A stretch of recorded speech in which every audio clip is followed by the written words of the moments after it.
জয় শ্রীকৃষ্ণ। রাধে রাধে। বন্ধুরা সকলে কেমন আছেন? আশা করি সবাই খুব ভালো আছেন ও সুস্থ আছেন।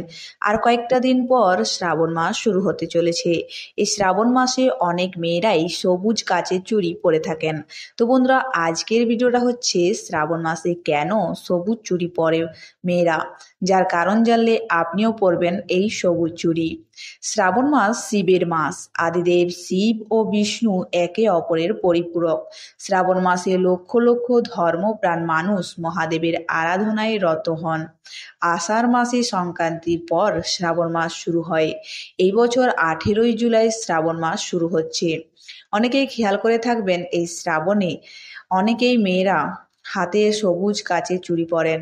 সবুজ কাচের চুড়ি ও পোশাক পরলেও এর পেছনে আসল কারণ অনেকেরই অজানা। পুরাণ মতে শ্রাবণ মাসকে ভগবান শিবের জন্ম মাস হিসেবে উৎসর্গ করা হয়। এই সময়ে চারিদিক বর্ষার জলে পুষ্ট হয়ে প্রকৃতি হয়ে ওঠে সবুজাভ শস্য শ্যামলা। মহাদেব শঙ্করের আরেক নাম পশুপতি। পশু পাখিরা যেহেতু প্রকৃতিতেই লালিত পালিত হয়ে থাকে, তাই পশুদের পাশাপাশি প্রকৃতিও দেবাদিদেবের খুব কাছের ও খুব প্রিয়। আর এই প্রকৃতি সতেজ ও পূর্ণ অবস্থায় সর্বদা সবুজ বর্ণ ধারণ করে।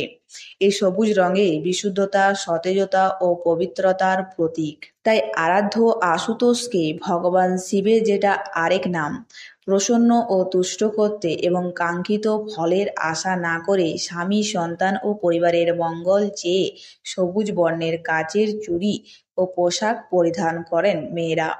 মনে করা হয় সবুজ রঙের চুড়ি পরিধান করলে স্বামী দীর্ঘজীবী হন এবং স্ত্রীর প্রতি ভালোবাসার বৃদ্ধি পায় স্বামীর। অবিবাহিতরাও শিবের ন্যায় স্বামী লাভের আশায় এই নিয়ম পালন করে থাকেন। এছাড়াও সবুজ রং ইতিবাচক শক্তির প্রতিফলন ঘটাতেও সাহায্য করে।